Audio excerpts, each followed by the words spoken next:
Good evening. Good evening, everybody. We're going to call this meeting of the Greenwich Board of Education to order. Please rise for the Pledge of Allegiance.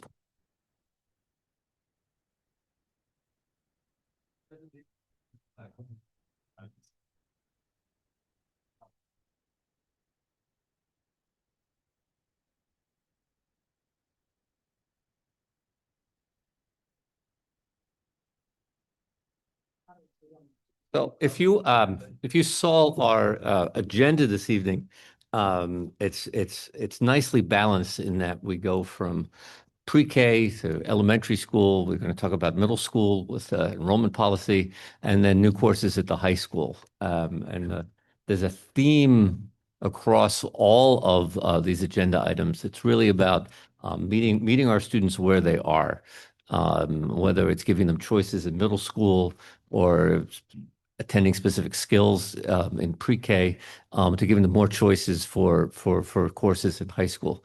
So it's really and it mirrors. I was thinking about it because I had the opportunity this week because I work for the New York City Public Schools and we're off this week. This is our winter break, unlike last week. So I got to visit a bunch of our schools, and I saw that across 7 buildings between meeting kids where they are in small group instruction and data-driven instruction. It made me so data-driven instruction. It made me so excited about the work of the district. And I know many of the board members up here have been doing school visits, and it's just really great to see that on a day-to-day basis. And so that's kind of the theme that we're going to carry through this meeting as far as meeting students where they are. So it's really great with that. To that point, though, we're going to start because the goal tonight is for me not to forget the consent agenda, which I do monthly. So can I have a motion to accept the consent, to approve the consent agenda? So moved. All right, moved by Bob. All right, all in favor of the consent agenda? All right, that passes 7-0. And with that, we're going to turn it over to Dr. Jones with the superintendent report. Thank you. I have a couple of items tonight. First of all, just a special thanks to our staff at New Lab, HAMAB, and JC, who actually ran February school. We had students who stayed with us and had instruction all week long, which was a huge success. And not only was it a success, it was supposed to be a HAMAB. They had a pipe burst, and at the last minute, they had to relocate to New Lab, and it was just all hands on deck. And thanks to facilities as well for getting all of that work and getting everything back together. You wouldn't have known they had a pipe burst at all. They had the several classrooms right back together. One of the board members asked me just to mention on the CMS open enrollment that they've heard some concerns that some people think it's open to anybody, even if you don't live in Greenwich. What we're talking about with open enrollment, it would be students from Western or students from Eastern that could opt to go to Central. So you still must be a Greenwich resident. We just want to clarify that. As a reminder, and we'll have it in the Friday note tomorrow, kindergarten orientation is on March 4th, and that's a meeting for parents to find out everything they need to know about kindergarten. So if you have a neighbor who is not in the school system yet and they have a little one, be sure that they know, because if they don't show up on a list from a community pre-K or they don't see something that we've put in writing or in the paper, they could miss orientation. So we do our best to get the word out March 4th. And then for those families that have applied to be part of one of the magnet program, the lottery is getting ready to take place, and those offers from the lottery will go out early next week. And that's all for me.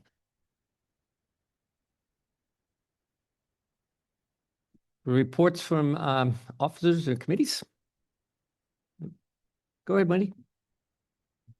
I have my update for the Julian Curtis Building Committee. Phase 1 and 2 are nearing completion with the secure front entrance.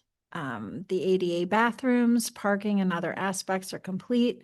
The elevator is now complete and awaiting inspection. The phase 3 contract has been awarded to J.A. Rosa, and the kickoff meeting was scheduled for yesterday. How did that go, Veronica? And so we're going to be beginning this planning. Cafeteria work is expected to modernize the space and make it ADA compliant and also enable th- 3 rather than 5 lunch waves. And it's scheduled to be complete during the summer of 2026. I have an update on the Riverside Building Committee. We've met 3 times. The committee's coming together. We had an opportunity to go over the ed specs, and we're kind of just finding our footing, and I think things are going well. I have a report also as a liaison for the United Way. Is that okay to go now? Sorry, folks, this one's a little longer. I recently met with the CEO, David Rabin, and Vice President of Community Input, Robert Moore, for a detailed briefing on the programs that they support that directly benefit Greenwich Public Schools students and families. What I learned was that between 2024 and 26, Greenwich United Way is investing almost $1 million through United Way grants and direct service programs, specifically in Greenwich Public School students and families. These dollars are directed almost entirely to direct services, so services that support our students and family directly. And program delivery and focus is on three common outcome areas: education, health, and family self-sufficiency. These investments are structured, data-driven interventions with measurable impacts. And so what I mean by that was I had the benefit of seeing these measurements, and I was very impressed by them. In education, over $600,000 supports early childhood readiness, literacy interventions such as reading champions, avid college readiness programs, and targeted after-school and summer supports. These initiatives are designed to improve school readiness benchmarks. They strengthen reading and math proficiencies and mitigate learning loss. Early literacy and kindergarten readiness metrics, as we know, these are the strongest predictions of long-term academic success. In health, more than $200,000 support embedded mental health services in school-based social work. These programs are tracked. There's behavioral indications and student stability metrics that address issues that might otherwise result in classroom disruptions, absenteeism, or escalated interventions.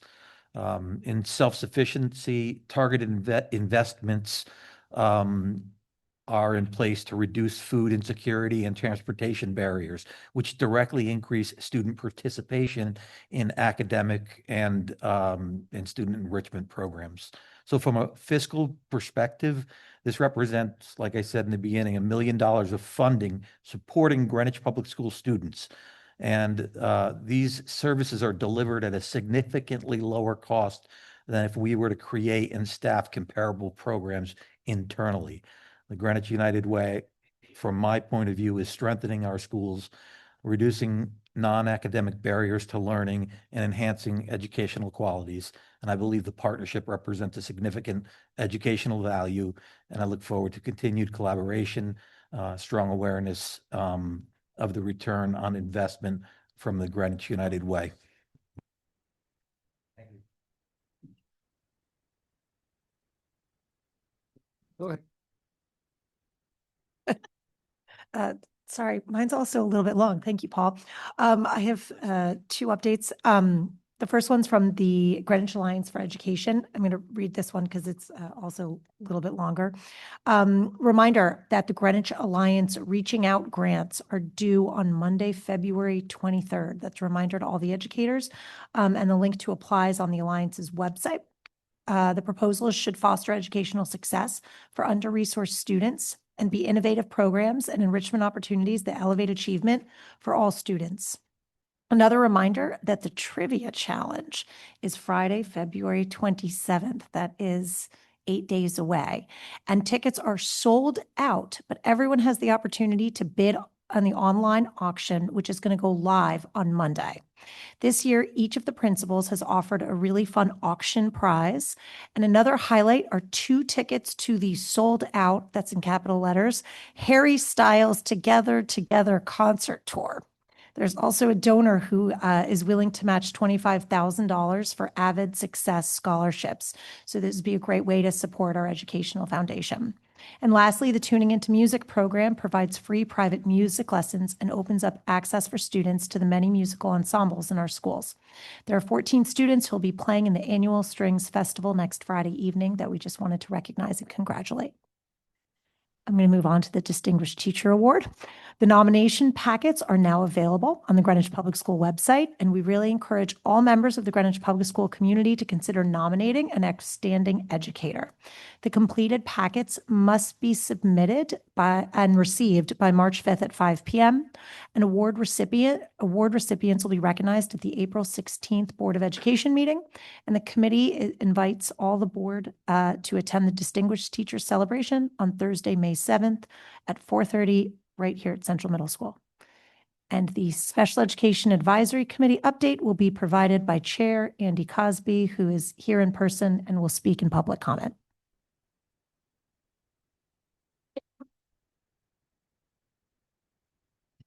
I've got a quick update on the Science Textbook Committee that kicked off a couple of weeks ago. We've got a great group of folks, including several teachers who are subject matter experts in the various areas. This is, sorry, to back up. This is for high school science textbooks across biology, chemistry, and physics. We're looking to select 6 textbooks. It's actually for 9 different classes. There are 2 levels of biology and 3 levels of chemistry and physics. So we've convened a group with subject matter experts. We have some representatives from the PTA. Also, I'm serving as the Board of Ed representative. And we've discussed key priorities for the textbooks. We've also discussed a few watch out items, things that parents are concerned about, like screen time and gamification. We've gone through the scope and sequencing for each of the 9 courses, and we had our first textbook presentation from one of the companies last week. We'll be seeing several more over the coming weeks. We will ultimately make a recommendation and come back to this forum to recommend the textbooks. And fortunately, we have a lot of degrees of freedom. We don't have to pick one publisher for all of them. We will choose what we think is the most appropriate for each of the classes. Let's make this quick. The Central Middle School Building Committee is running smoothly and everything's on track. If anybody has any questions about it, they can just email me.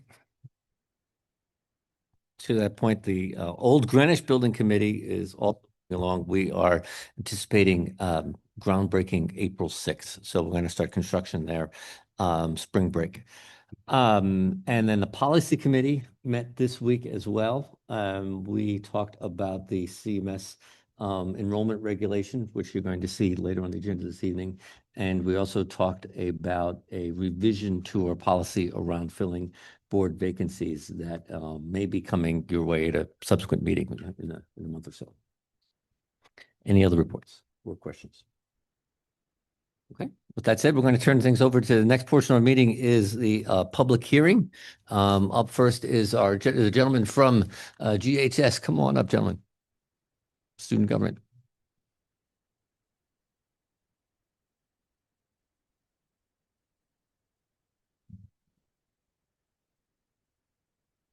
All right. Good evening, distinguished members of the Board of Education and Dr. Jones. I hope all has been well since our last meeting. Tonight, the agenda calls for the approval of several new offerings, including the new AP courses and an honors art history course. I am fully in favor of adding these. In fact, I'm slightly jealous that I won't have the opportunity to take AP Business and Personal Finance myself. These courses are diverse and offer students new ways to expand their interests while significantly improving the variety of our current curriculum. Regarding the Honors Art History course specifically, I want to offer a word of caution about making it a mandatory prerequisite. While we have seen an incredible 580% growth rate in this subject area, we should be realistic about what is driving these numbers. Speaking from the student perspective, many of my peers are interested in AP Art History because they see it as an accessible way to earn AP credit. not necessarily because they are interested in art. Adding a prerequisite to any class will naturally lower enrollment, but for art history, that drop might be more significant than anticipated. We might see the class revert to a very small group of students with genuine interest. On one hand, this would allow the class to move more quickly because everyone is deeply invested. It might even push students who are focused on AP credits to reevaluate their choices. But on the other hand, if the honors material isn't strictly necessary for the AP curriculum, the prerequisite ends up being a barrier rather than a benefit. It can remain as a path for some students, but it shouldn't be required for everyone. As you move forward with your vote tonight, please consider whether the goal is to create a more specialized, smaller track or to keep these opportunities open to as many students as possible. Thank you for your time.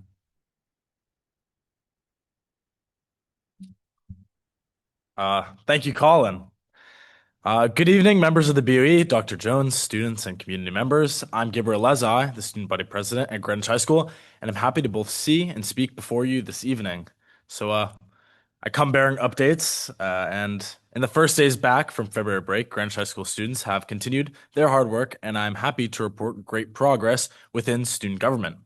To start, the senior class has begun planning for prom, acquiring decorations for their newly selected and secret theme. At the same time, preparations are being made for graduation with possible speakers. They aim to end the year with a few more fundraisers, one of which now being the infamous Pi Day fundraiser, where you're able to pie your teachers. The junior class is planning a profit share with a local restaurant set for March 5th. And they're also planning to create a Cardinal cookbook, which would collect food recipes from our very diverse Greenwich community. The sophomores held a successful cookie decorating event earlier this month and are now working on holding a school-wide performance night where students could demonstrate their various talents and abilities. They plan to host a Chick-fil-A fundraiser where students could buy the world-famous sandwiches at GHS. The freshman class held a morning movie in the Student Center and are planning to have another due to its success.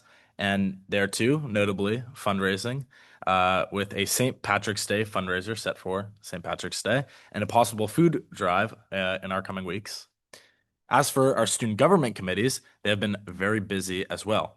The Relations Committee and I reached out to Havemeyer and now have created and integrated LinkedIn onto one centralized page that will serve to connect the thousands of alumni from GHS with one another. The Community Service Committee will host a volunteer fair at GHS this coming Monday with about 10 organizations set to show up. And if anyone here watching has an organization, we are still accepting some tables.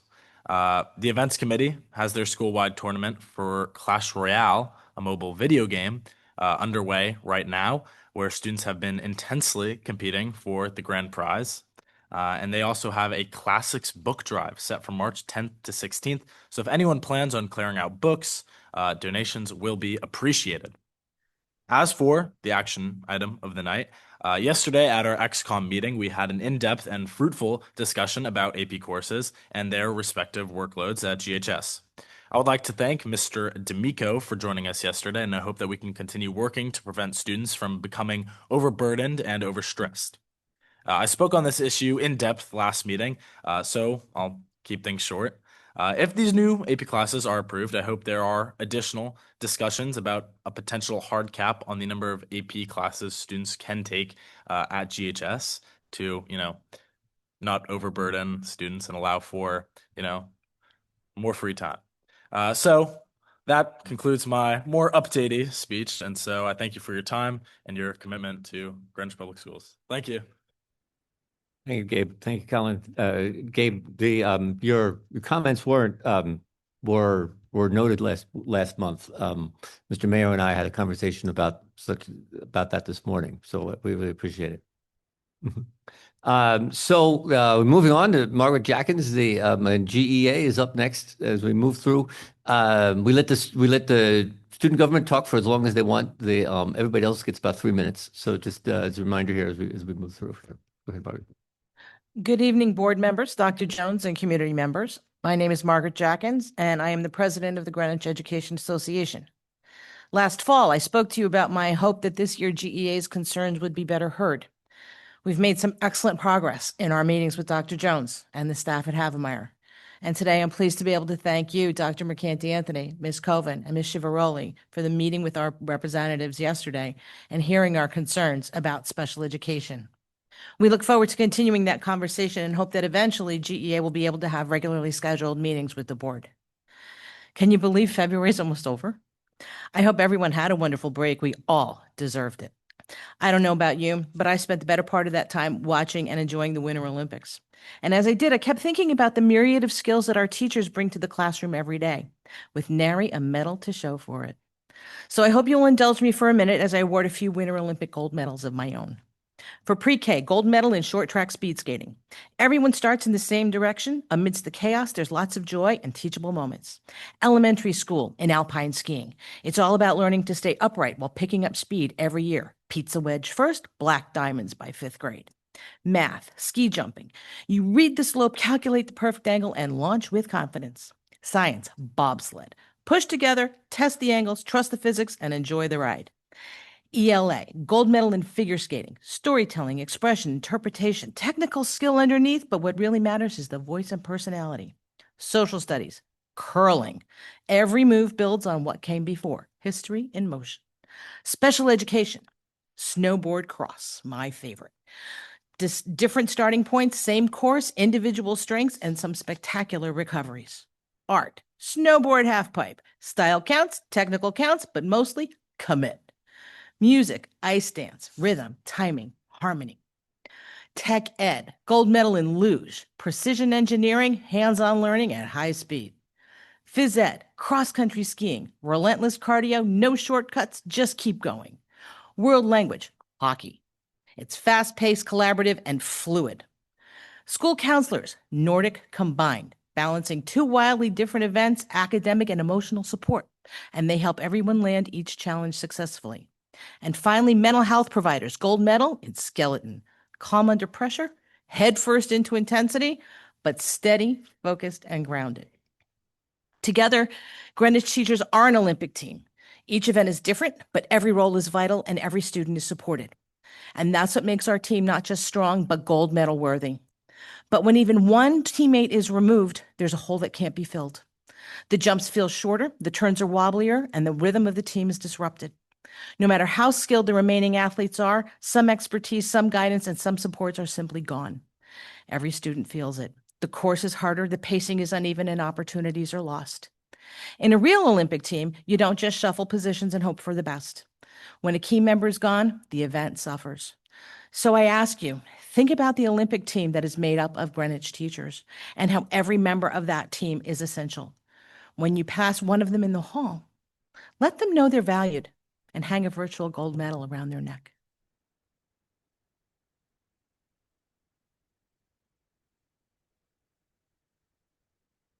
Up next is PTAC. They here? Oh, here's yours.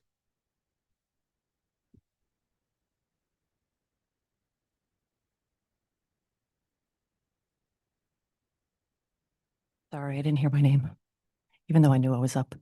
Hi, everybody. Good evening. Hope you all had a wonderful break. As you know, my name is Lisa Sylvester. I'm the PTA Council President. To begin, we know that the budget is out of your hands now, but we do want to reiterate to everyone listening that PTAC and the broader school community remain opposed to the budget cutting of 4 teaching positions at Central Middle School and 6.5 teaching and 1 student-facing administrator position at the high school. On the agenda tonight is discussion about adding 4 new courses at Greenwich High School: AP Cybersecurity, AP Business and Personal Finance, AP Human Geography, and Honors Art History. We, along with the Greenwich High School PTA, are in full support of this. We feel those would be welcome additions to the curriculum. That being said, we do hear the Greenwich High School student leaders when they speak about AP classes, the additional GPA bump for those classes, and the impact on their mental health. We encourage all of you to please work with those students, administrators, teachers, and parents when making those decisions. We are here to support and help those discussions. Regarding open enrollment at Central Middle School, we know this option was open until the last board meeting, so we could see what the numbers looked like at that time. But since then, it has not been open that we're aware of. We all know January is a tough month, as many people are just anxiously waiting for February break. But now would be a good time to reopen this and make a real push. We should have everyone's full attention, and we all agree this could help bring their numbers up. We also support comprehensive solutions for Central Middle School, which remains in priority status, and encourage a collaborative effort to implement new initiatives. We want to ensure they have all the resources they need. This new school is going to be cutting edge and amazing, and we're very excited for the day the doors open this fall. Fingers crossed. And speaking of medals, we want to say congratulations to the girls and boys indoor track teams on their state wins over the weekend. Such an amazing accomplishment. Thank you.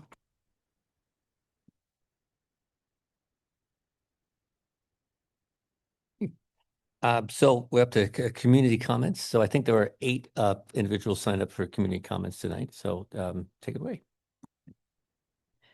Great. Looking at those, we have no students today, so we're starting with the adults. First up, we have Carrie Gruce, followed by Jody Applegate.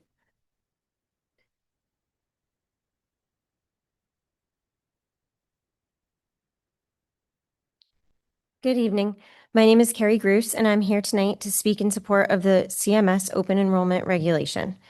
The regulation, as proposed, would help boost CMS's enrollment numbers through their short-term enrollment dip, while also helping to alleviate crowding in the other 2 middle schools. As EMS is by far our largest middle school, and WMS had to close their magnet program 3 years ago due to capacity issues, shifting the balance and welcoming interested students to enjoy the brand new CMS would be beneficial for their schools as well as CMS. And with this increase in students, CMS would also comfortably be able to keep their team model intact and continue to function in the same way as the other 2 middle schools. We are very grateful to the board for taking the time to speak with the CMS PTA and to Dr. Jones for crafting a regulation that would work positively for all schools.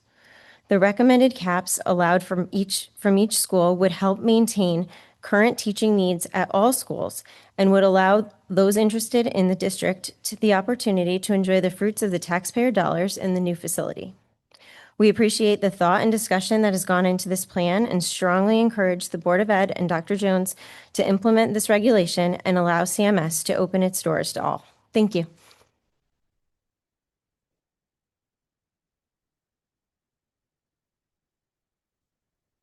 Next up, we have Jody Applegate, followed by Allison Walsh. Hi, I'm Jody Applegate. Thanks for the opportunity to speak. I speak on behalf of my husband and my 2 kids. One is a 6th grader and one is a 7th grader here at CMS.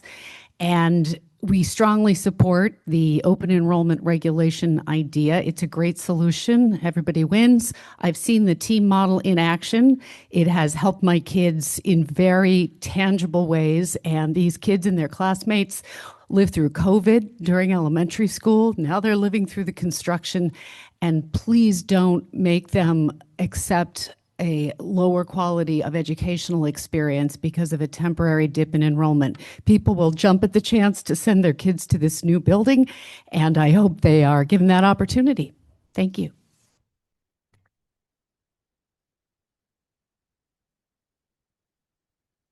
All right, we have Allison Walsh, followed by Catherine McKersey. Good evening, members of the Board of Education, Dr. Jones, and attendees. I am Allison Walsh, and tonight I am speaking as both a CMS parent and as co-president of the CMS PTA. I currently have a daughter in 8th grade here at CMS and a 5th grader at Coscob School who will be at the new building this fall. I would like to take a moment to encourage continued support of open enrollment at CMS. This is a wonderful opportunity to open the doors of a brand new building to all middle schooler residents in town and retain our teachers and current team teaching model. I would also like to thank the BOE members for adding open enrollment to tonight's agenda and look forward to a fruitful discussion. Thank you. Okay, we have Catherine McKersey, followed by Jennifer Young. Good evening, Chair Mercanti Anthony, members of the board, Dr. Jones, and community members. My name is Catherine McKersey. I'm the parent of a GHS senior and a 6th grader here at CMS. I'm also a proud member of PTAC, serving as first VP this year. These remarks are my own. I'm here this evening to speak in support of the CMS open enrollment. In brief, as a longtime member of the CMS community, I am relieved that our students, teachers, faculty, administrators, and staff will soon be housed in a new building.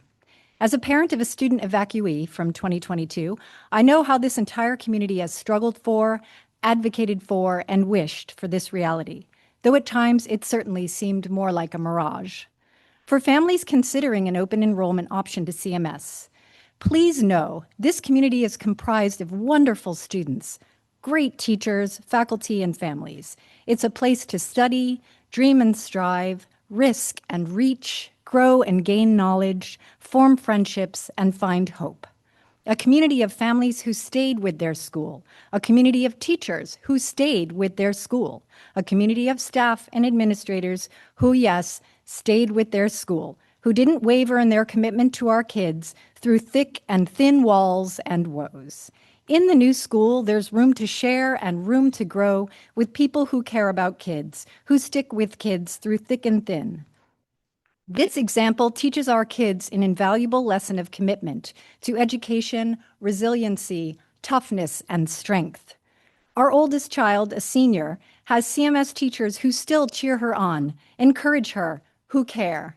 Our sixth grader has CMS teachers who cheer her on, encourage her, who care. Open enrollment offers this to the entire GAPS community, a chance to share in this new school with an experienced team who will encourage, care, and cheer your student on. Thank you in advance for your support of a one-time limited open enrollment option here at CMS, a priority school, by making this a priority tonight. Please support open enrollment. Thank you. Okay, next up, we have Jennifer Young, followed by Suzanne Leo. Good evening, board members and Dr. Jones. My name is Jennifer Young. I am the parent of 2 student athletes at Greenwich High School. And I am Pascal Sejean, also the parent of 2 student athletes. We are here tonight to call upon the board to take the necessary steps to revisit the court-ordered restrictions on the use of lights at Greenwich High School Stadium so that our student athletes have the access, flexibility, and opportunities they deserve.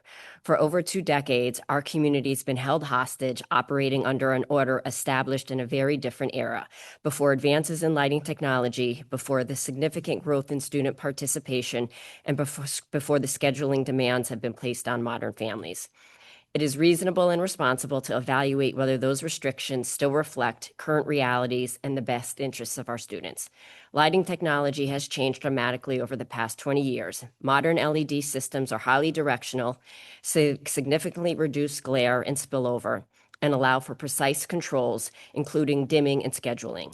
Many neighboring communities have implemented updating lighting while maintaining clear limits that respect the surrounding neighbors.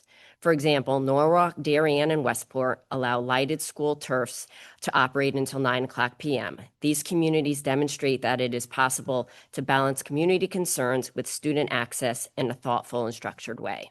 Extended access until 9 p.m. translates into meaningful additional practice time across multiple sports, and consistent practice time is directly correlated with athlete development, team cohesion, competitive success, and more importantly, reduced injury risk. The issue is also about education. Athletics are not simply extracurricular, they are co-curricular. They teach discipline, leadership, resilience, teamwork, and time management. They provide structure and belonging. They keep students engaged, healthy, and connected to their school community. When facility access is restricted, opportunities are restricted. Practices become compressed, scheduling becomes strained, fall daylight disappears quickly, spring weather is unpredictable. Evening access is not just about excess, it is about equity and support for our athletes.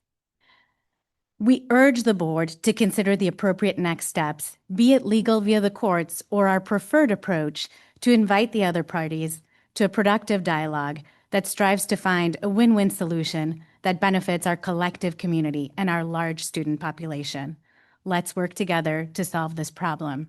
In the coming week, 30 seconds. We will be requesting the opportunity to meet with you all to better understand how we move forward, what is necessary in terms of documentation and timeline, and most importantly, how we, the community, can help.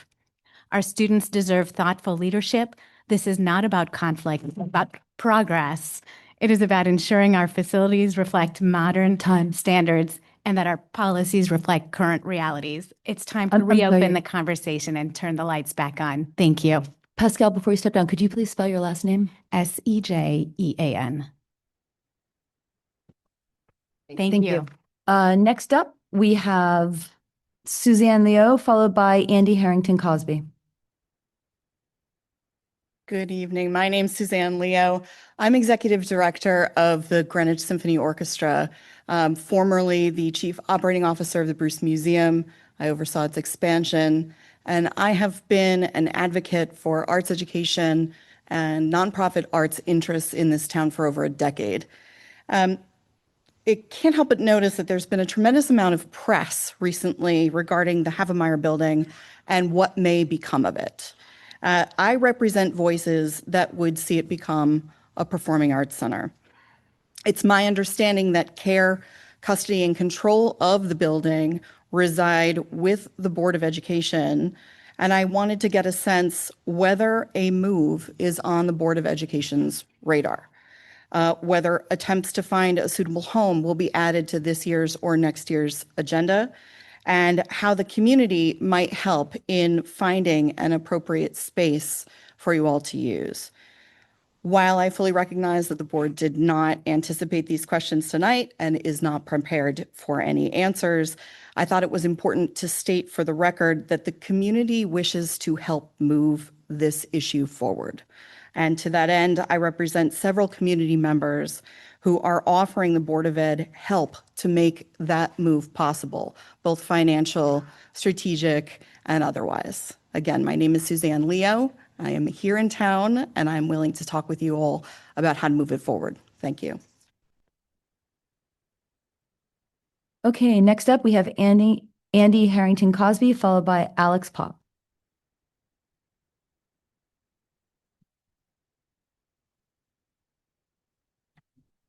Hello, good evening. My name is Andy Harrington Cosby, and I serve as the chair of the Special Education Advisory Council for Greenwich Public Schools, known as SEAC.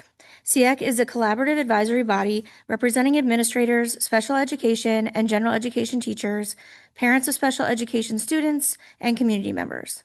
Our shared mission is to support a strong, effective special education system and to ensure that every student with an IEP or 504 receives the services and supports they are legally entitled to and educationally deserving to succeed. I respectfully urge each member of the board to take time to read the stated purpose of every specialized program in our district. Familiarize yourselves with the type of learner each is designed to serve, and then visit each of them. That includes our pre-K program, the Unique Learner Program, Positive Pathways, Co-Taught Classrooms, Windrose, and the GHS Educational Wellness Center. Seeing these programs in action provides essential context for decisions about policy, staffing, and resources. I also encourage you to consider the broader impact these programs have on the buildings in which they are housed. Specialized programming does not exist in isolation. It affects space, staffing, scheduling, and the broader school community. Thoughtful planning requires looking at those ripple effects holistically. We continue to hear from families and educators there is not enough staff to consistently and fully implement students' IEPs. While a staffing model has been presented, feedback across stakeholder groups suggests it may not adequately reflect the current level and complexity of student needs. This is not a reflection on our dedicated educators who are working extraordinarily hard, but a question of whether the system is sufficiently resourced to meet its obligations and legal commitments. Finally, I would like to invite all board members to attend SEAC's next meeting on March 17th at 7 p.m. via Zoom. The meeting will be open to the public. We had originally considered a closed session with hopes of discussing concerns about board participation beyond our liaison, Veronica, and the future of SEAC as liaisons to the board. Instead, we chose to make this invitation publicly tonight to welcome your engagement. Your presence would be greatly valued, as would anyone else who wishes to attend.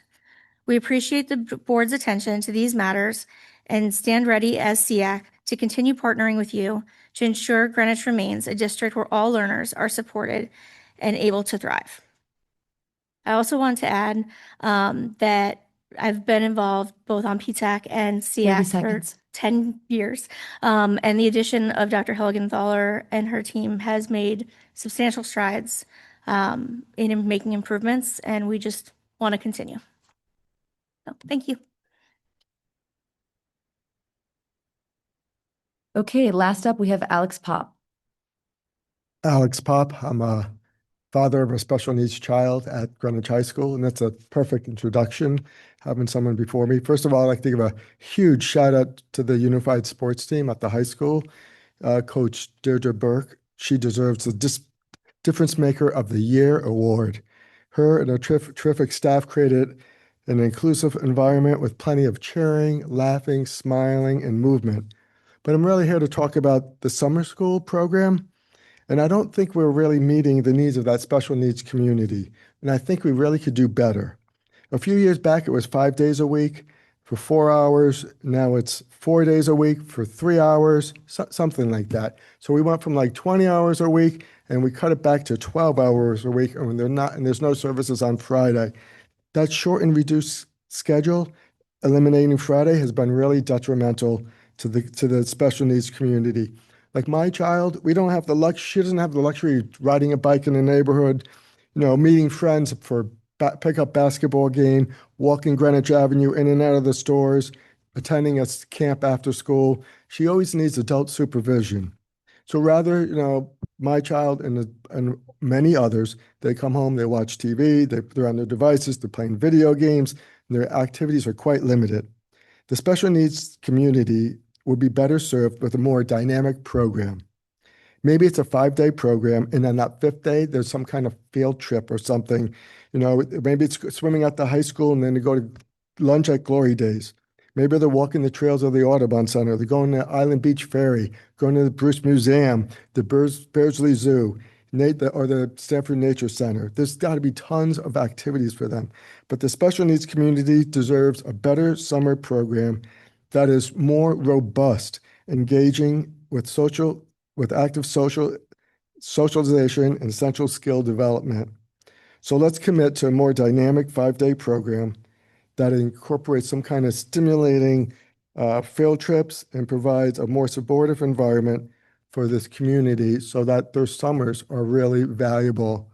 And I just think we could do a lot more, because I know a lot of the families that I talk to, they're kind of going to check out of the summer program. It's, to me, sending my child for 3 hours, I don't know if it's worth it.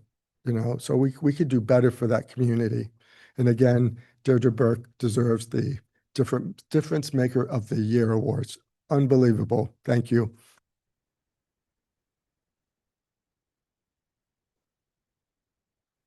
So the last item in our public hearing, we added last month. So it's a chance for board members, if you have any questions or comments on anything you heard, anything you want to clarify on, you can say, go ahead, Bob. This week, a few board members were able to go to a civics class at the high school. And I was in a class with maybe about 20 students, give or take. And 2 different students brought up the lights at the stadium. So I feel like it is definitely something we should look into.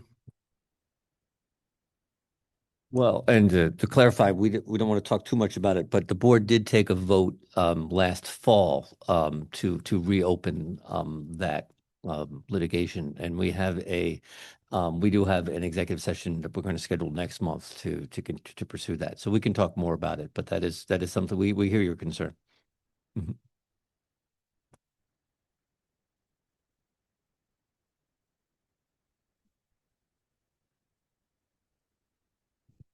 Tony, do you know Dr. Jones?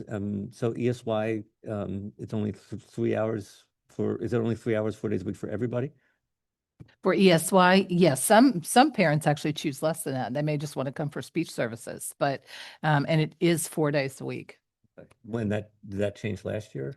Dr. Helgenthaler, was it last year? Yeah.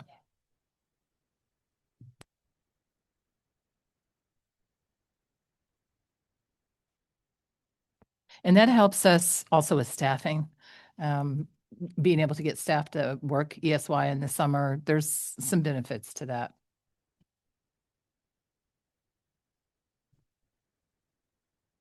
Okay, seeing no other comments, we're going to turn things over. I'm very excited to welcome David Rabin. I see him in the audience from the United Way, who's going to talk about all the great work that we do that you heard Paul talk about earlier in our ongoing partnership here.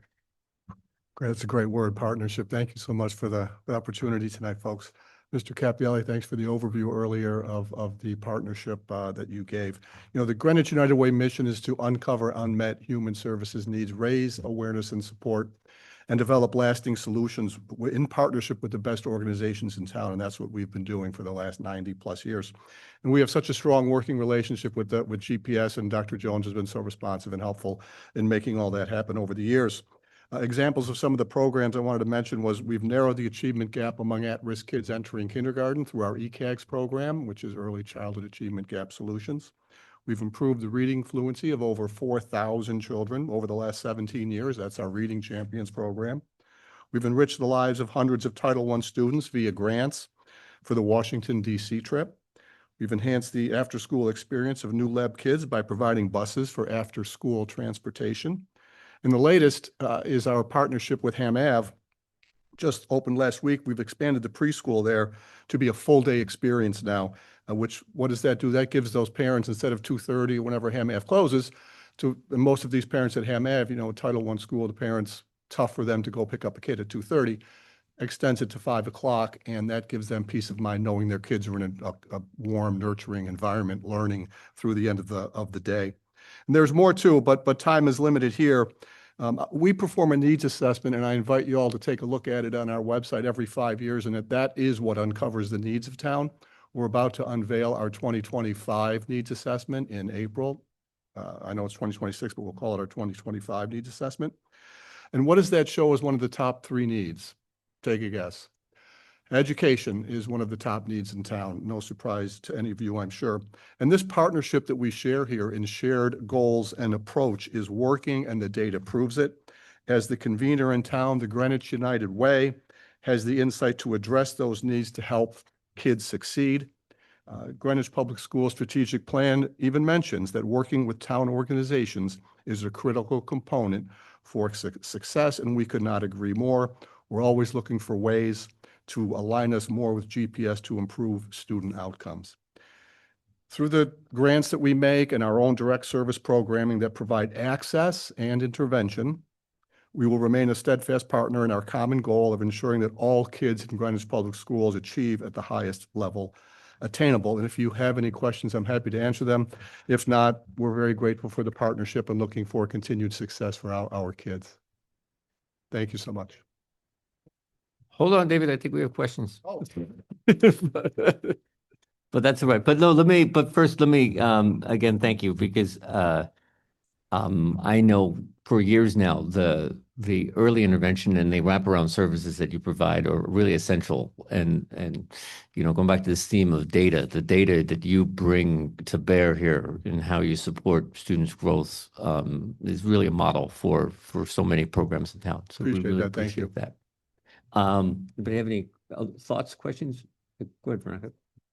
Thank you so much. Will you be sharing the United Way 2025 needs assessment that will be released in April directly with us, or will we be alerted to look on your website to learn more? We're going to have a public unveiling in April. We partner with Fairfield University School of Social Impact to prepare it, and they've been working for the last year on it with us. And we met with them last night at our board meeting via Zoom, and it will be ready in April, and we'll make an announcement. We'll probably unveil it at Town Hall or the library or something and invite the public. Please. But if you want us to do it with you, happy to do that too. Just the board, we'll make time for that. I can't make those decisions, but if you could just let us know when that is, Yeah. I'm sure we'd all appreciate. Sure, we'll let you learn know more. through Paul, if Thank that's you. okay. Yeah, please. Okay. I invite you all to take a look at the last one too, because it's there and it's really robust, interactive. You can scroll over different parts of town, different, it pops up. It's really, really cool and very informative if you haven't seen it. We've been doing it for 40 plus years. So is that the only question? That was easy. All right. Thanks, everybody. Appreciate it. Thanks, David. So, Dr. Heiligen, you are up. We're going to talk about pre-K. I couldn't help but notice that you had Dr. Jones do your homework.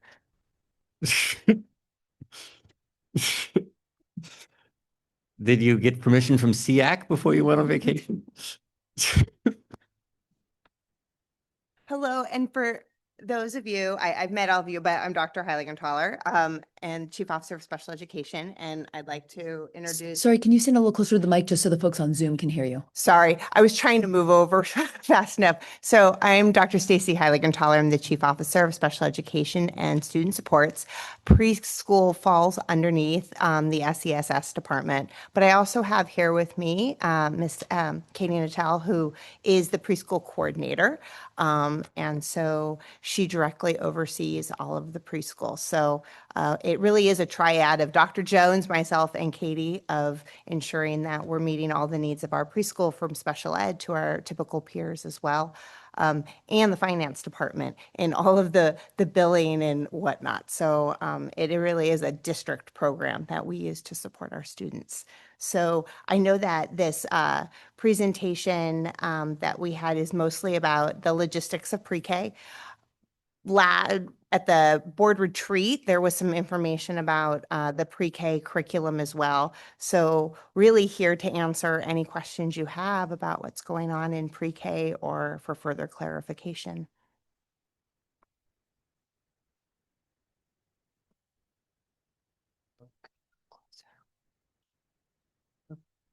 Great. Well, first of all, thank you so much for being here and allowing us this opportunity to learn more about the program.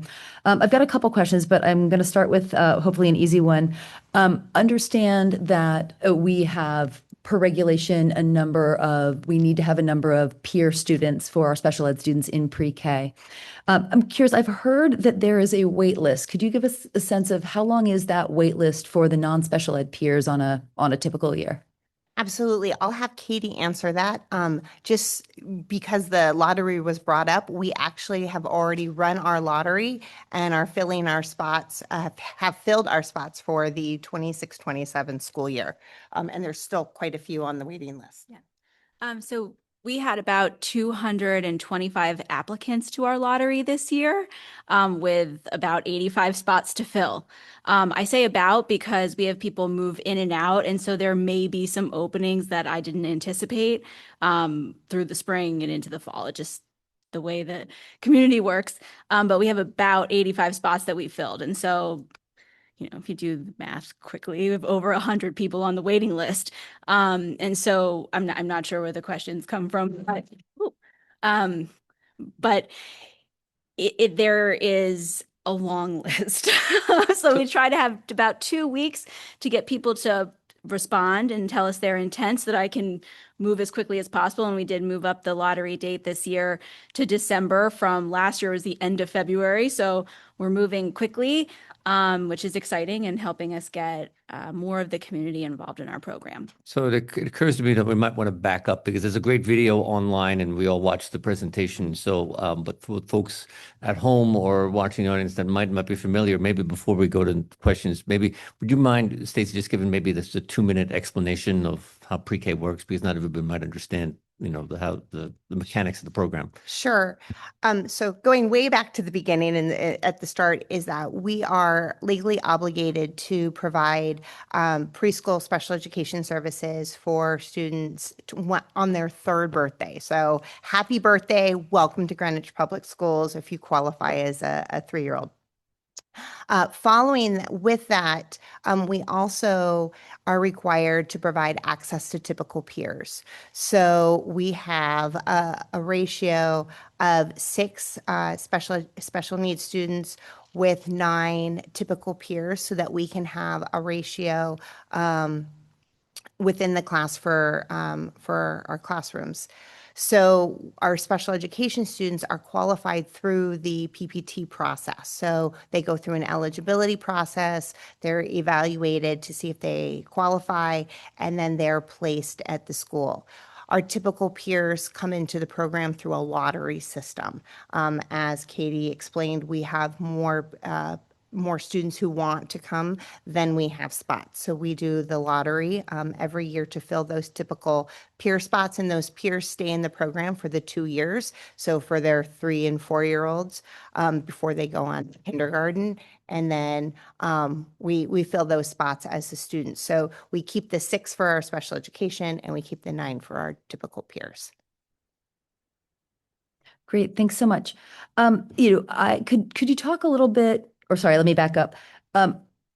That's a pretty long wait list, and I have no doubt that the main reason for that is our amazing teachers. But I have also heard that it's a pretty good deal financially for our families. My kids are a little bit out of preschool, but I think I remember it being around 16 to 18,000 a year, and I think we're at about 10,500 for the public pre-K. Do you have a sense of how that compares to public pre-K in other towns nearby? Stacy, I might take that one. Sure. That's the work that Mr. Branyan and I are doing right now, because we did have the tuition planned on the agenda, but we pulled it off. And we're actually doing that research right now. Yeah.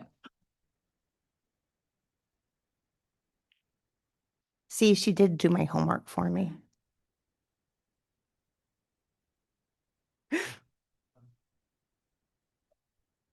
I just want to say my boys now are here and at the high school, but they went through the North Street preschool program, and it was amazing. And I just love the entire idea of it is amazing. Now the future expansion. I know that Riverside and Julian Curtis have I thought Riverside had a school had a classroom. No, Oh. Old Greenwich does on that side of town. I apologize. I saw so many schools the last couple of weeks. My head's spinning a little bit. I apologize. Is the rental space, is that something that's been talked about, or is that just something theoretical at this point? I just look at the preschool operations future expansion. It says Riverside, then Julian Curtis, then it says 3 would rent space. So right now, so we're opening our 19th classroom at Parkway in the fall. That has been thrown out there, preschool space, as we're doing renovations. We grow with the number of students who qualify. I think that right now we struggle, but we have been able to find space. But at some point, if for some reason we aren't able to find space, we would need to look at something like that, or we would have to look at changing our ratio. So there's a lot of different options when we get to that. I think, the idea of like a center or a preschool space has been thrown out there. However, in my experience, and I know in Dr. Jones' experience, that those programs, you end up outgrowing them, and then you end up having to go back to the schools. So in my time in Norwalk, they created a preschool center, remodeled the building, everything, and it was great. And we opened it up, and within a couple years, they outgrew it. And this school year, they actually closed down the center, and all preschool classes went back to the elementary schools. And I know up in Fairfield, they outgrow. And so then you have some here and then some students over here. So I think that as you're growing, you don't know if you're going to outgrow the space. If we were very consistent in staffing, that's something that you could look at. But I think right now we haven't leveled off yet. We're slowing down because we were opening a class and a half a year. Like we were opening mid-year, and then we'd open in the fall and we'd open mid-year. This year we opened in the fall. We don't have to open mid-year. And so we're starting to at least level. The trajectory isn't going quite as high as it was. The static. Okay, thank you. If I can just add to that. So just as a reminder, we're doing the facility utilization right now. We just saw the first draft iteration of that. They met with all the elementary principals today to make sure they've captured all of those spaces correctly. And I think what you'll see is even in the utilization, the next 2 classes are going to go to Parkway. But what you'll see is the space crunch that we truly do have across the district. And so I think having the consultants actually do the work, it looks kind of like the same work that we did, but it's good. It's validating that we really are full. But again, in the ed spec, and I think it said that in the video, is that we originally had pre-K in the ed spec for Riverside, and then the board pulled it out. We do have an ed spec that's been approved at Julian Curtis that has 2 approved pre-Ks. But at what point would, the board want to put that forward, and we'll be watching that for space issues. How does our ratio compare to other towns in Fairfield County? And would you be able to provide us with a list of them to show what they are? Absolutely. I think we might have done that in the budget. So I'll find it and do that. But we actually have a really good ratio. Actually, many of the classrooms have trouble filling their typical peer spots. So we are one of the few districts that actually are able to keep the ratio of what we set and be able to fill those spots with typical peers. That's a struggle for many of the other districts. So they actually look at a 50-50 ratio, but a lot of that has to do with trying to find typical peers, and many of them are running more at a 70-30 because they don't find the typical peers. Thanks. Picking up on that, so I know a few years ago when we adjusted the ratio, we kind of talked about it as like an if we need to situation, that this isn't like always going to be the case, but this is what we could go up to, like giving us that flexibility. How much has that been the reality? Last year, it was a stronger reality than it is this year. Part of as we continue to expand the number of preschools, there's more students to go around. So even in my time here in Greenwich, I think we've added like 6 preschool classes, 6 or 7. And so when you get up toward the end, you have less classes to spread out. So right now with 18 classes, so we're still at our ratio, and we're not anticipating that many more students qualifying between now and the end of the year.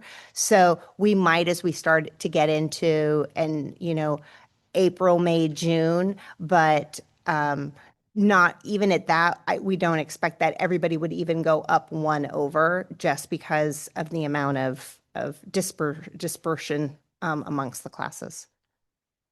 So are we under right now anywhere, or are we at cap, or? We're like just under, just at. One thing that happens sometimes with our peers is they come into the pre-K program and then they qualify. And so then they become an actual, special needs student versus a peer. So that's usually one thing that throws the ratio off in some of our classes. Great. So I noticed the number of kids that have been identified for these special ed pre-K services has grown much faster than the birth rate has grown, I think, due to early identification. I'm curious, is there any sort of audit, spot check, review of the qualifying diagnoses? And be very clear, I am not alleging some sort of Minnesota autism fraud. And I am a big believer in intervening early when you can have the most impact. But all of us sitting up here have a fiduciary duty. So I feel I need to ask the question. So our numbers are actually on par, and we're a little bit lower than the going rate in Fairfield County and for the state. So even with our increase, we had a huge bump a couple years ago when we redid our practices because we were artificially low, like substantially. We had to look at our practices, which we updated our MTSS to make sure we were catching students because they were staying in MTSS too long and not qualifying.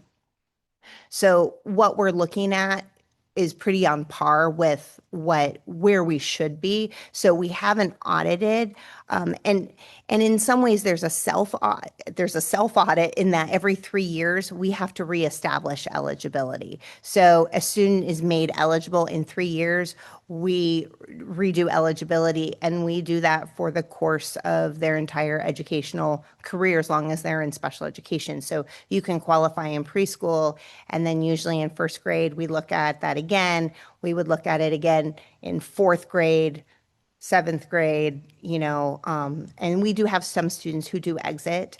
I will say that this year, the legislation changed the developmental delay, which in some ways exited many of our preschool students as they got into the kindergarten, first grade, because they didn't meet one of the other categories and they were at developmental delay. That is now until the age of 9. So we do expect a little bit of a bump in students remaining in special ed under the new eligibility guidelines.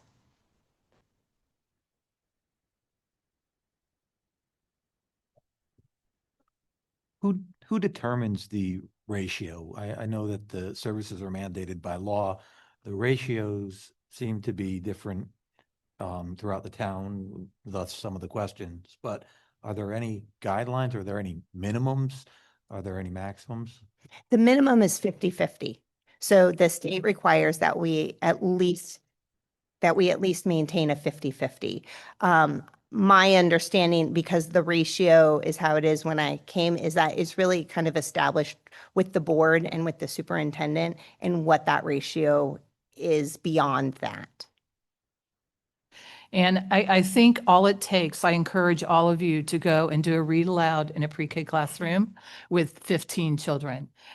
Because you have to remember there's a large portion of the children who have special needs. It's not like a community pre-K. So I think we're very committed to not wanting to increase beyond where we are with 15. It's a lot.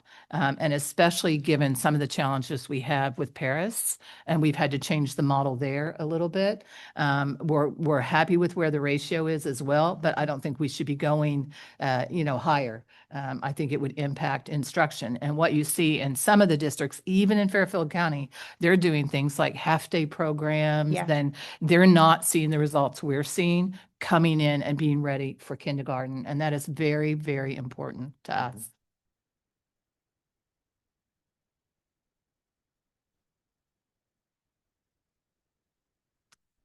I'd be remiss if I didn't say, my son is an alum of the program. Back then the ratio was 11-4. And that was a lot. So I know it's something that we have to maintain an eye on. So I know it's 9-6 now, and that makes me uncomfortable. We certainly don't want to go higher than that. But nobody should hesitate to come to the board and let us know that that's not working. And we need to revisit these things. Mm-hmm. Right. Okay. Thank you. Thank you.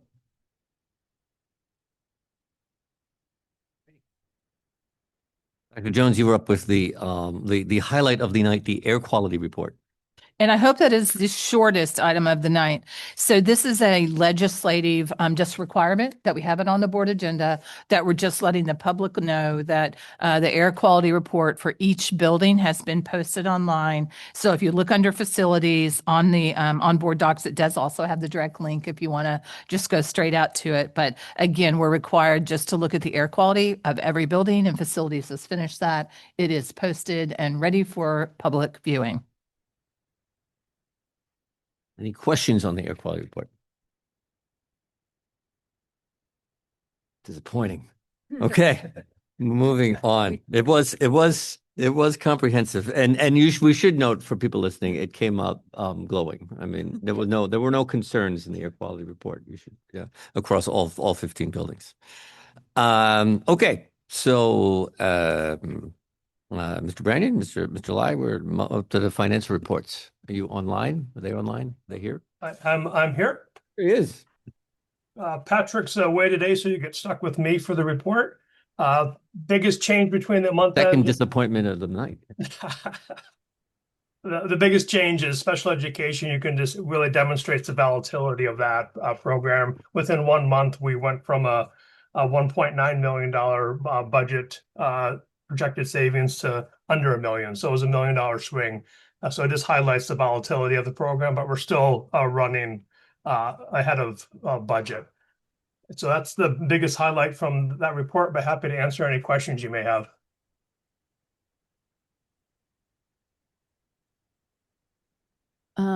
Yeah, thanks, Ben. And we traded some emails, but I know the public often doesn't. The public doesn't see those. So just to get it out in the public forum, There were a couple of things. The figure for the old Greenwich School showing at 44 million, you'd clarified that was a timing difference, right? That because of the timing of the RTM approval, that's the reason we don't see the incremental funds listed in the capital report on page 6? Yeah, 100%. Since the fundings, this is the end of month January, and since the funds were approved early February, next month at the March meeting, you'll see the end of month February, and it will be there. Likely a new object code, not commingled with the existing funds of the 44 million, just the way we fund the projects. So you see that next month. And also, could you talk a little bit, when we look at on page 5, we look at the encumbrances and the available balances. There are some from several years ago, and I know some of these projects sometimes take a little longer than we anticipate. But could you talk a little bit about some of the older ones and what happens to those? Yeah, some of the older ones are just, we'll call them vintage projects that are just taking a time to close out. We expect to, particularly the 2019 and the 2020 accounts, those should be closed out by end of Q1 this calendar year. I just spent this afternoon with our Director of Facilities, Dan Watson, to go over the status of those. So those are, I'll call them legacy or vintage accounts, and those will be closed out. Any unused funds from a capital project is returned to the town once the project is completed. And the one thing I would like to highlight is that -18 on page 5, where you see the month-to-month change. That means we've closed 18 projects from last month to this month. And even when we presented our budget to the BET early February, we highlighted this the amount of capital projects we are closing out. I joke with the BET that when I first got here, the report was 4 pages long, and now we have it on 2 pages. So I no longer need a stapler to put the report together. So we're making significant progress closing out the accounts. Fantastic. And just one last question that had come in from a member of the public. Can you just confirm, are budgets funded exclusively from U.S. sources, right? The town is property taxes, and we have some federal and state grants, a couple of nonprofits. It's all U.S. money, correct? Correct. You can see that on page 11 is where most of the grants are. And what page 11 does not capture is just, as you just talked about, United Way and the Greenwich Alliance and all the PTA and PTAC funds. But yeah, you're absolutely right. Those are the traditional funding sources.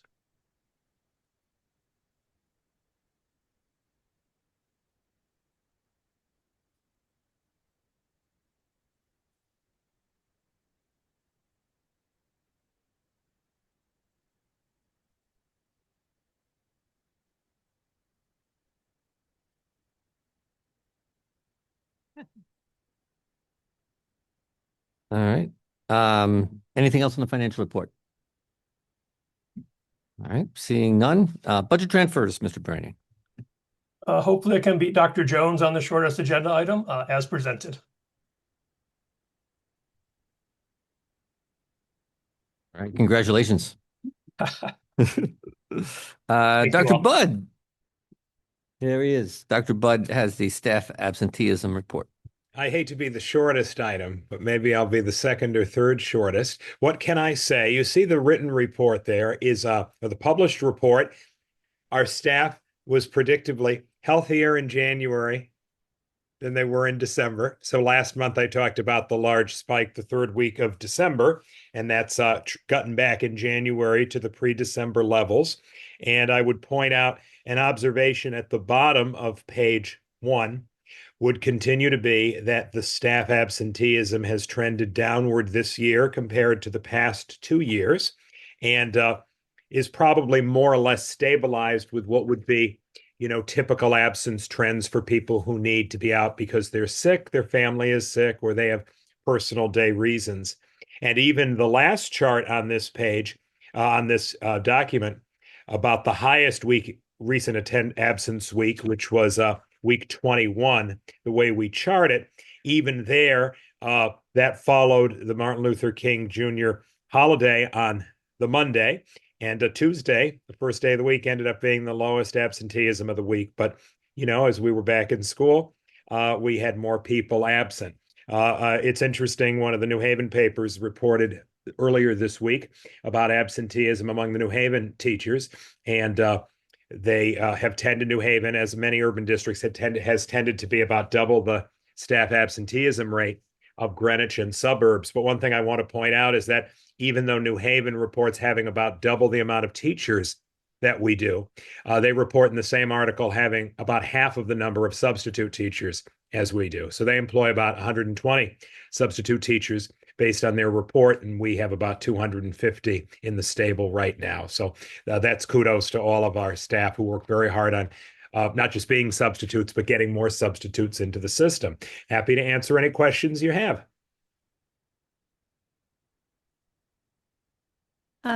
This is kind of related to absenteeism. How is it going in terms of teachers arriving to school on time, especially at the high school with the 7:30 start time, kind of like that academic bonus time before the first academic bell? A good question. That is a topic that the superintendent and I and building leaders have discussed, and we have discussed it with GA leadership as well to get a sense of how teachers are responding to that and any needs that we could address. Most, although not all of the teachers appreciate that earlier start time, but it does take a little while to modulate. We are addressing both globally and individually some small but troubling issues related to that, because briefly, and you know much more detail, the expectation is that at 7:30 teachers are present and active working with students. So we certainly, absent some emergency traffic situation, et cetera, we certainly don't want a staff member walking in at 7:45. But the most important reason for that is that the students are there at 7:30 wanting to interact and needing to interact with the teachers. So it's not an arbitrary kind of clock punching thing. It's actually instructional time for the students. So the great majority of staff don't have a concern with that, and we are following up individually with some. Okay, that's great, because I do feel like when we made this scheduling change, it was, I think part of the way that we all got comfortable with it was that we thought that would be beneficial time for the students to be meeting with teachers. And I fear both for the teachers and for the students, right? If we start to lose that time, in the beginning of the year, we heard a lot of really positive feedback from teachers and students about how productive it was to have that time to meet. So I just hope that that continues. Thank you. And I would just add to that, of course, we're not talking, as I think I implied earlier, about the person who gets in a bad traffic jam or it's an aberration. But when we have a trend, that's when we address it. Because if you're a student who needs help from your biology teacher, and that's the subject you really need help in, you don't particularly care that 99% of the other teachers are there on time to help their students. You need that teacher there at 7:30, right? So it's very individually impactful if you happen to need that small number of teachers who aren't there to be there earlier. And we are addressing it both individually and globally. Okay, thank you. So first of all, delighted to hear that we're trending down on absences. I'm personally struggling a little bit with the format of this report to really get the key takeaways out of it. My understanding was, we had some issues in the past, in particular, I think with a few outliers that were then creating a lot of challenge for the teachers who were there. And I think when we look at averages, you lose that nuance. So I'm wondering if there's a way to see, I don't know, whether it's a frequency histogram and batches of absences between certain numbers. Certainly we all get sick. And so, 0 to 3 absences, I wouldn't even bat an eye. But I'd be really interested to see, do we have a small number who have 10, 15 absences? Or are you seeing patterns with, you had talked about Mondays and Fridays. So I'm wondering if you can maybe think about whether there's a different way to present the data, or maybe include a few key takeaways that you're seeing in obviously a privacy protected way, so that we as a board can get a better sense of what's going on. Yes, I have an initial response to that. There's a few ways that we could provide you more detailed data, particularly because we're about 105 days into the school year. So we're well beyond, just a couple of weeks. Because people who would be out in general for the same kind of leave reason over 5 days would be designated under FMLA. We certainly know that people who would have 8, 9, 10 days of absence, if they don't qualify for FMLA, would be in an unusual category. Our building administrators speak to teachers about absenteeism at mid-year conferences, which are just about this time of year. And I think maybe it would be interesting for me to show you next time some kind of graph about the number of our teachers outside of those on approved FMLA leave who have been absent 10 times or more, 5 to 10 times, et cetera. So we can see what kind of numbers we're dealing with.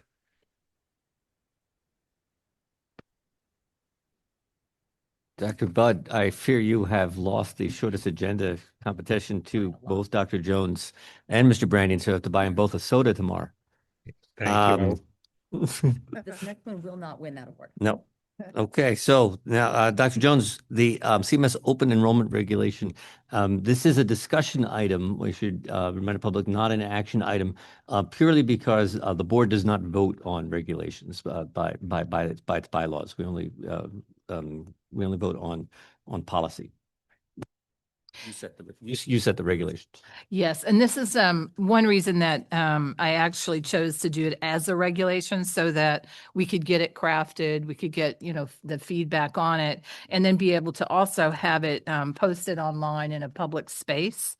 And be able to do that fairly quickly. So I'm just going to walk you through what's in the regulation. And I really don't want to have to read each one, but I think we probably need to because it's really important. So obviously the facility opens in the fall and, it's built to hold more than 600 students. You should note this is available online. Oh, yes. Yeah, absolutely. It's available online. And unless something, I need an edit for tomorrow, we'll actually get it posted as a regulation online tomorrow as well.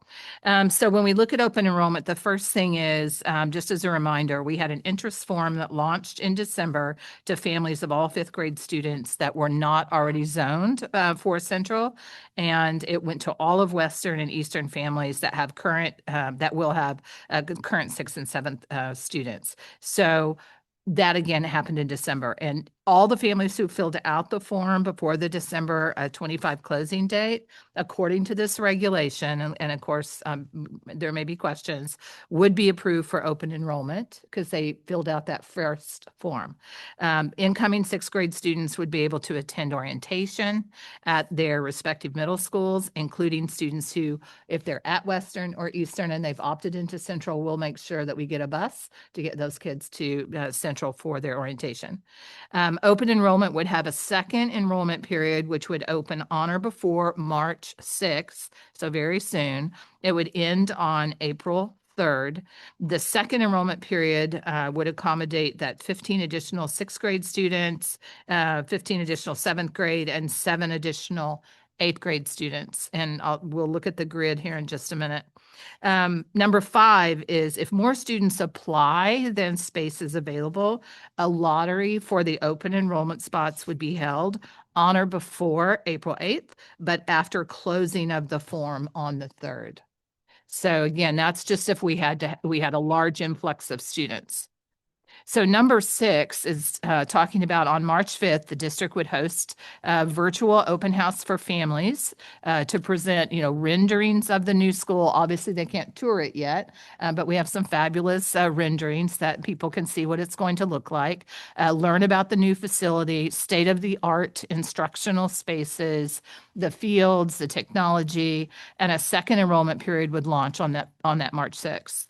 Now, down below that, what you're seeing is the chart, and I'm going to walk you through because I know one of you asked some good questions the other day, and is it up there? Actually, Is Michael back?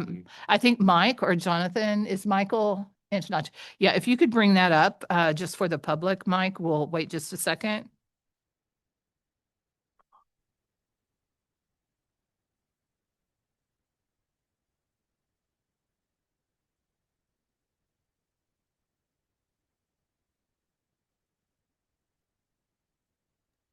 I'm almost there. Just one more minute. Thank you. We were waiting for your voice.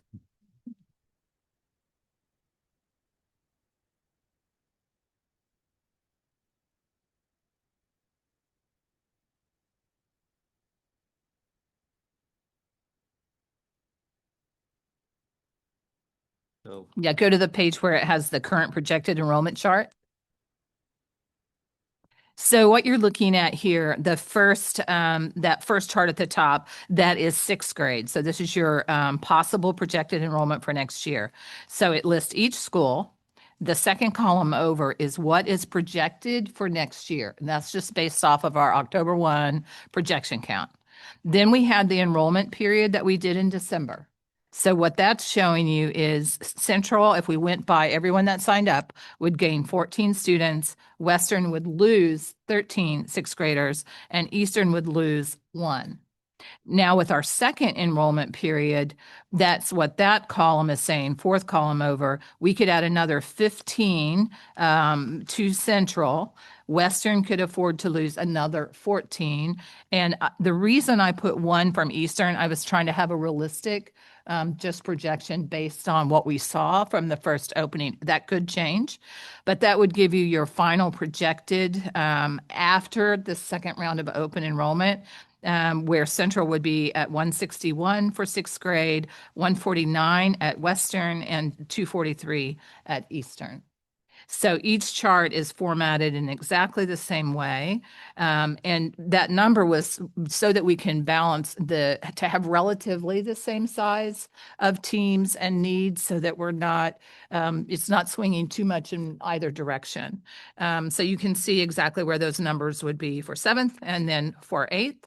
Now, the one thing that's at the very bottom underneath the last chart is the regulation would sunset on June 30th.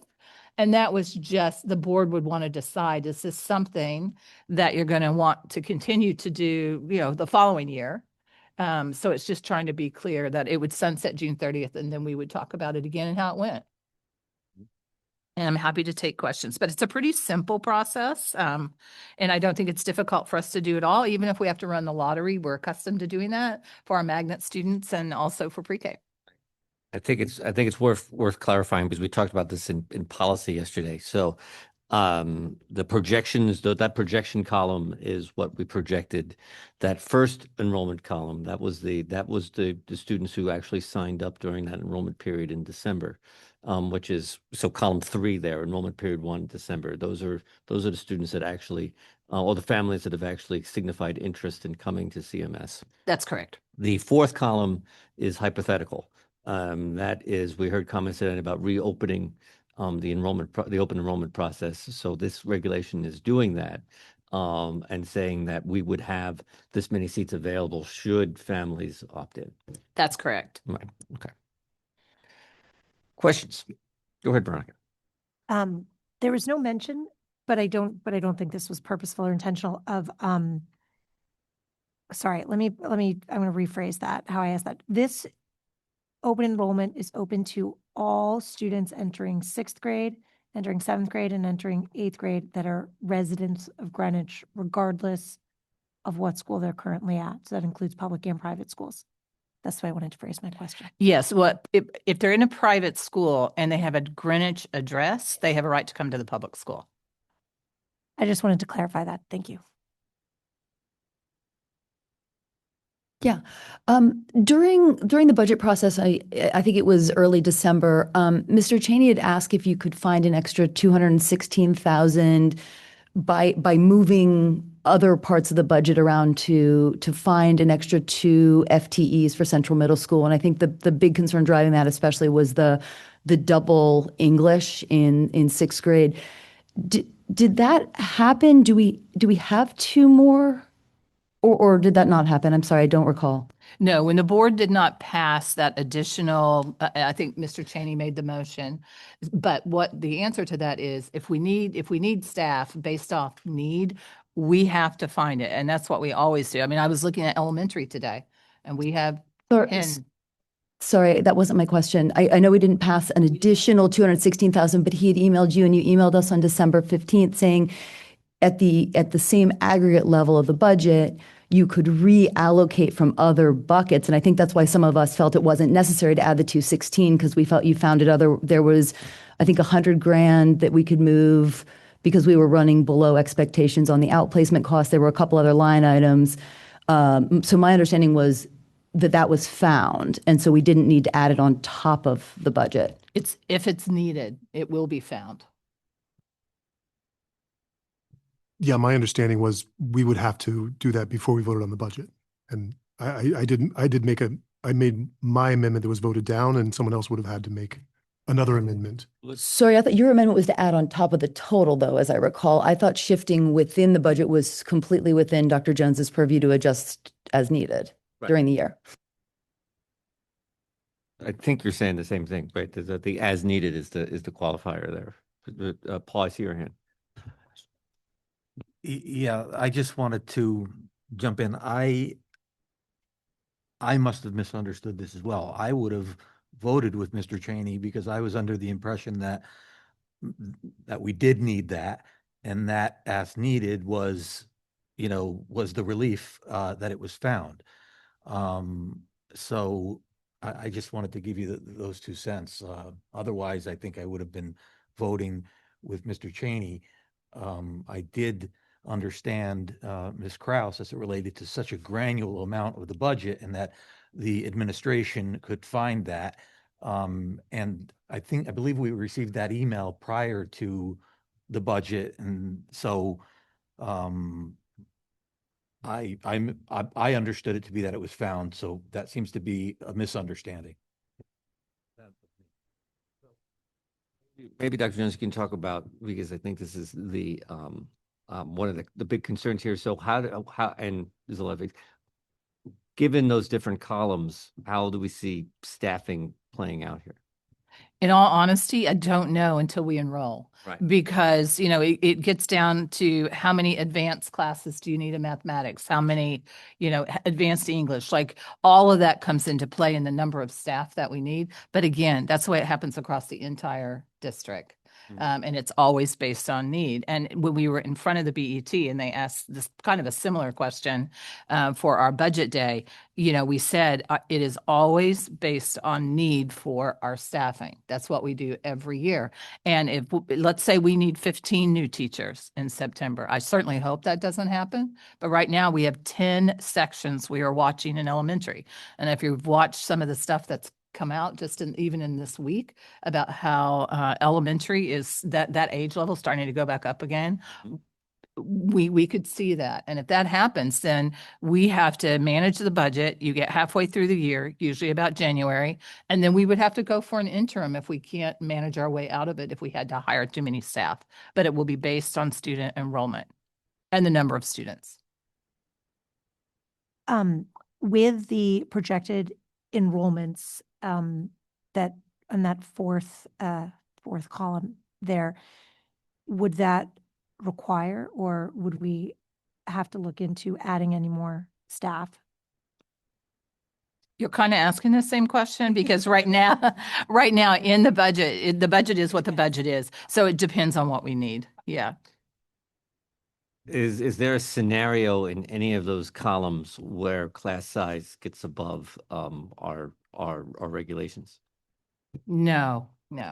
I mean, when you look at these team sizes, like even on that far right where, Central has 161, 149, again, a normal like team size is 120. So these are still quite small teams. So we're not running where all of a sudden we're going to have so many students. But that's one of the reasons too that I tried to balance it and looked at like Western with the 149 versus 161. They're still, reasonable team sizes, but they're still small. Mm-hmm.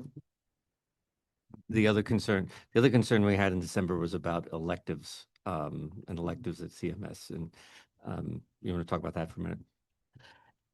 I think we have to do a much better job of just managing the schedule. It was not an issue that was impacted by staffing. It was impacted by the schedule. And I think we're on top of that. Again, automating is going to really help that this year. And for instance, we have teachers all across the district that are 0.4, 0.6 in one building, 0.4 in another. We have to manage that at all levels. And so we have to be on top of that. If it means kids are not getting the electives that they've enrolled in, then we may need to move a teacher. Well, maybe you need to be AM at that building and PM here or vice versa. But again, it happens all the way across the district. We have to communicate more effectively. Yeah, could you talk a little bit about what the impact might be on Western Middle School since the bulk of the moves are from Western to Central, are we solving one problem and causing another? I don't think so. And I actually think it could be a help for Western. Western is a Title I school. They have more EL population. And I know that, having a larger sixth grade coming in, this is probably going to help them. And I don't think it's so large. Obviously, the number of students that you're moving to Central is going to impact Central negatively. But until they all show up, you don't know.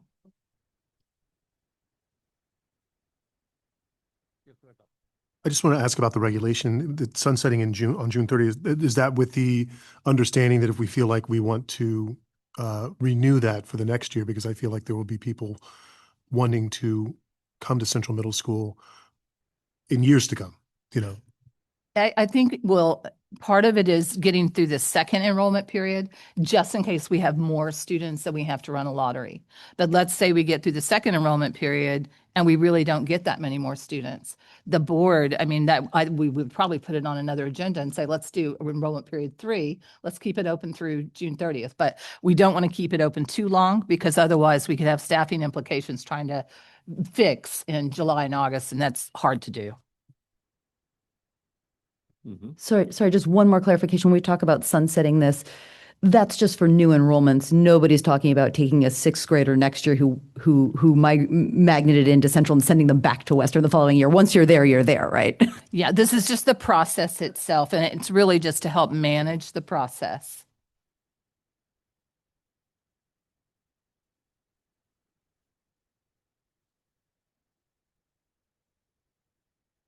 It sounds like, We're not yeah, voting. it sounds like it's, thanks, Tony. So it sounds like, I don't hear any objections here, so it sounds like we have the sense of the meeting here and the will of the board to move forward with the regulation. All right, thanks for putting this together.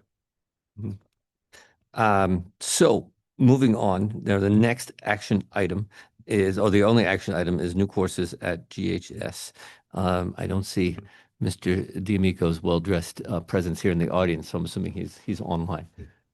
I'm speaking on behalf of Oh, Mr. Amico, equally as well dressed, though, I hope.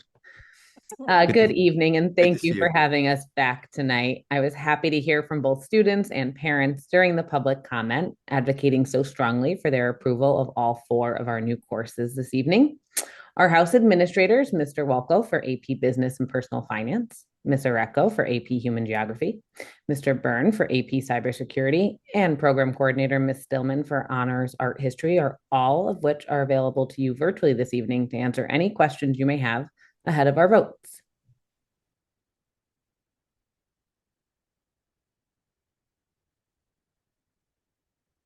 Anybody have any questions? Oh, you know what? I failed. God didn't correct me yet. I need to make a motion to get this on the table. So I would like to move.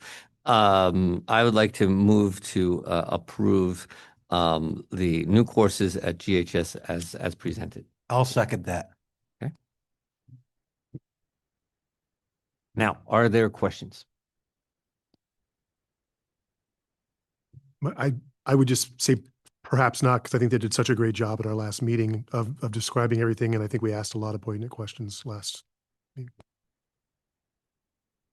Yep. Not an objection to the class, the courses as described, and I agree they are well described. I would urge the district to reevaluate the grade C as a threshold for AP classes, though.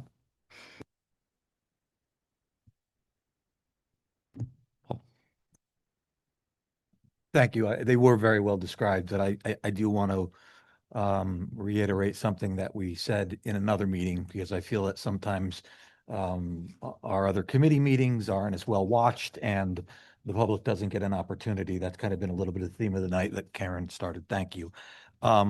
This new course action item tonight is a first step in a multi-step process. Is that correct, Chair?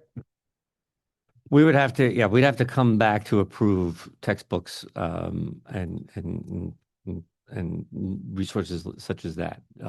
Is that right, Ms. Fogel? At this meeting, you would be approving the courses as they're written on the forms that were submitted. If additional resources are required to support the curriculum, that would have to go through the board.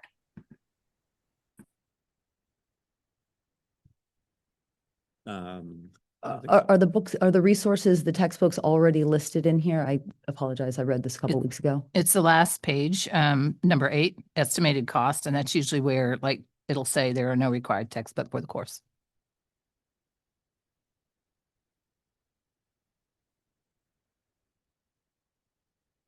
So I had a question based on the student comments tonight about the art history course. So they mentioned that this course being a prerequisite for the AP course, the honors course being prerequisite for the AP. Is that do I have that right, or do they have that right, or how does that? I was confused by that. Leah, I think because I was going to say you might want to take that one. Yeah. Sure.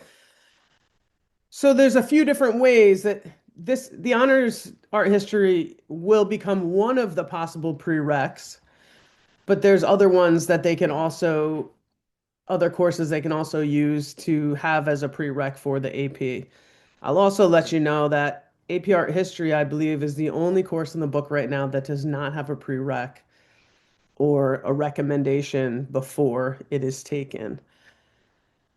So if that gives you a little light into kind of leveling where our APs come from, what they look like, this is kind of leveling the game for this one. And Leah, I think you said at the last meeting, it's kind of, you're trying to help the students because there've been such a high rate of low grades. That's correct. So we have a huge amount of kids that'll sign up for the AP course because it's the easily accessible AP course. So it helps with their weighted GPA. But on the other hand, we have a very low percentage that are willing to take the AP exam that goes along with it, as well as it is a lot of content and information that's presented in that course, and it can be overwhelming for a student who has no prior history of an art course before that. Thank you. Sure.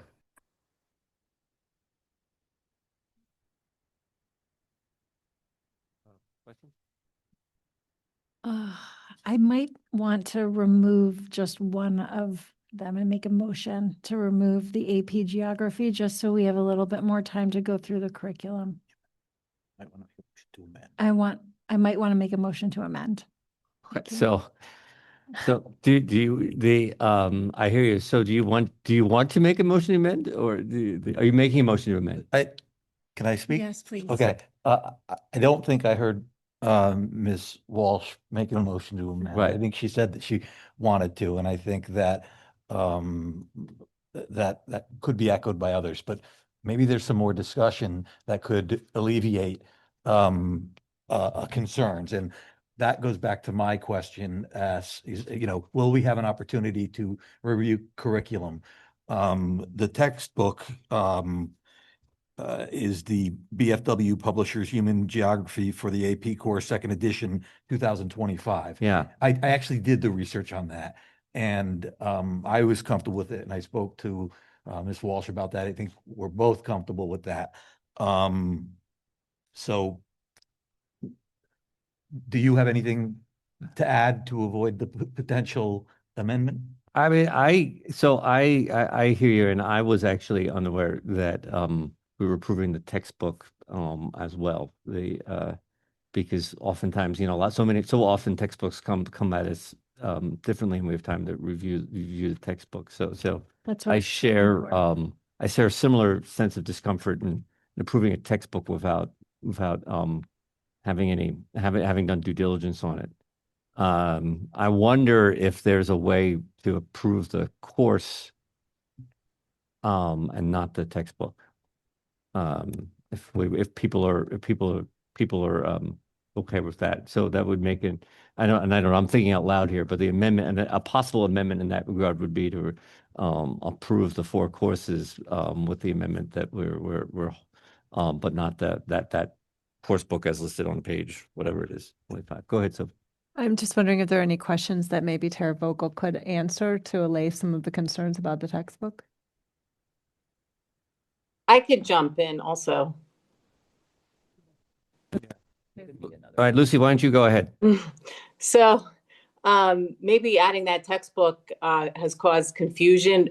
If the course is approved, my next step is going to be to convene a textbook committee, which hopefully one of you would be able to join, and there will be books for us to review. And from that committee, we would then recommend a book before the end of the year to the Board of Education to adopt. By putting a textbook on that form, that's more of a suggested textbook to be able to come to an estimated quote as to the cost of the course. I think that makes a lot of sense. Thank you for clarifying there, Lucy. Of course. Yeah. Okay. Is that the only course in this packet that has a textbook associated with it? I'm sorry that I don't remember reading it, but I think it was the only one that raised concerns. great. Thank you. Are you okay? You're okay then? You're Yes, okay, I'm Wendy? comfortable with that. Great. Thank you. Any other questions? Okay, well, that's great. So I'm going to call the question. All in favor of the motion to approve all 4 courses. All right, that passes 7-0. Thanks, everybody. Thank you. Tara, good to see you. I'm glad you're up and about. Thank you very much.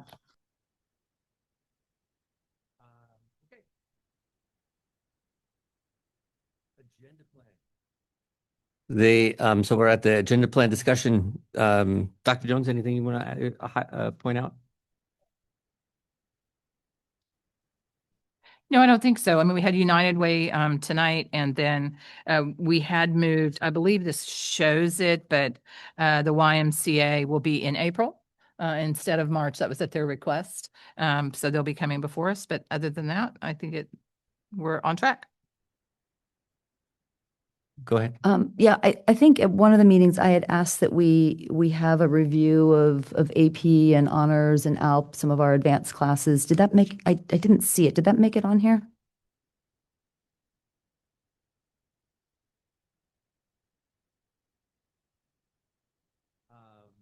There is the possibility of an executive session next week, pending litigation. So stay tuned for that. In addition, we talked about the possibility of an executive session. We seem to like executive sessions this winter. Executive session. Like is a strong word. Fair enough. Next month, in regards to the field litigation. So we did talk about that possibility. Go ahead. Right, we removed the tuition from this evening's agenda, so I'd like to push it to the next one. And I see it there, right? Anyway, I would like to also convene the budget committee to discuss at the finance committee. Yeah. So I'll be in touch with you.